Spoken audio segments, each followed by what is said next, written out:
मध्य प्रदेश सरकारले bachelor pass गरेका तर बेरोजगार युवालाई लक्षित गर्दै मासिक 2000 रुपैयाँको बेरोजगार भत्ता उपलब्ध गराउने निर्णय गरेको छ। शिक्षा मन्त्री महावीर पुन भन्छन्, जेनजीका सबै चाहना त महादेवले समेत पूरा गर्न सक्दैनन्। म त झन् साधारण मान्छे हुँ।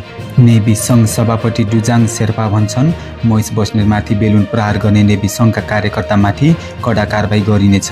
भारतले आफ्नो संविधानको नेपाली भाषामा समेत अनुवाद पूरा गरेको छ।